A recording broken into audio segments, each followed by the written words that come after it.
দিনটা ছিল 19শে জুলাই আর হচ্ছিল ইলিশ উৎসব। ইলিশ উৎসব মেন হলেও ছিল নানান রকমের আয়োজন।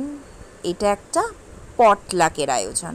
তো চলো আজকে ভিডিওটা শেয়ার করছি। ফোনের গ্যালারি ঘাঁটতে ঘাঁটতে এই ভিডিওটা শেয়ার হয়নি। আমার মতন ল্যাথখোর মনে হয় পৃথিবীতে কেউই নেই। তো আমাকে এবার বলেছিল কিছুই করতে না, যেহেতু আগের বারে চিকেন চাপ বানিয়েছিলাম, কিন্তু খালি হাতে তো যাওয়া যায় না।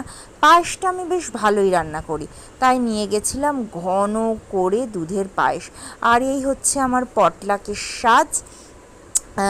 আমি না নিজেকে লিপস্টিক পরে দেখতে খুবই ভালোবাসি। অ্যাকচুয়ালি আমি নিজেকে খুবই ভালোবাসি। দেখো কেমন অঙ্গভঙ্গি করছি, মানে আমার মনে হয় আমাকে সেটা খুব ভালো লাগে। আমি নিজেকে খুব ভালোবাসি মানে। আর এখানে ছিল আমাদের পটলাকে সুতোপাদির birthday celebration. Best chocolate black forest cake আনা হয়েছিল তার জন্য। আর এখানে শ্রিয়ানবাবু কেমন করে বসে আছে দেখো। সে কেক খেতে খুবই ভালোবাসে, কিন্তু তাকে কাটতে দেওয়া হয়নি বলে সে কেমন একটা করে বসেছিল। তো যাই হোক, এখানে আমাদের নাটকের গ্রুপটায় যারা যারা আছে তাদেরকে নিয়েই পটলাকটার ব্যবস্থা হয়েছিল। এবার হচ্ছে কেক সার্ভিংয়ের পালা। এবার সবাই একটু গান করছে, পুজো নিয়ে আলোচনা করছে যে পুজোতে কীরকম কী করা যায়। এরপরে এইদিকে নানান ধরনের সুস্বাদু খাবার এক একজন বানিয়ে এনেছিল।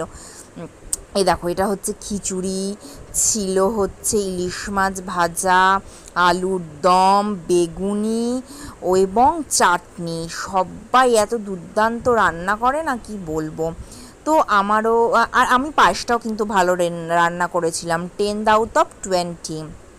তো এই করে সেদিনের দিনটা খুব ভালো কাটলো। তারপরে প্রচুর ফটো সেশনের পরে প্রচুর আড্ডা, গানের লড়াই করে দিনটা কেটে গেছিলো। এই দিনগুলোই তো থাকবে বলো। তারপরে কে কোথায় কেমন আছে, যখন প্রচুর বয়স হবে নিজেকে দেখে খুব ভালো লাগবে। ও 7 আপ তো ছিল, তারপরে ছিল মিষ্টি পান। একদম জমে গিয়েছিল 19শে জুলাইয়ের বিকালটা। তাহলে সবাই ভালো থেকো, আরও এরকম কিছু মুহূর্ত তোমাদের সাথে শেয়ার হতেই থাকবে। Bye bye all of you, stay tune to a lifestyle blog.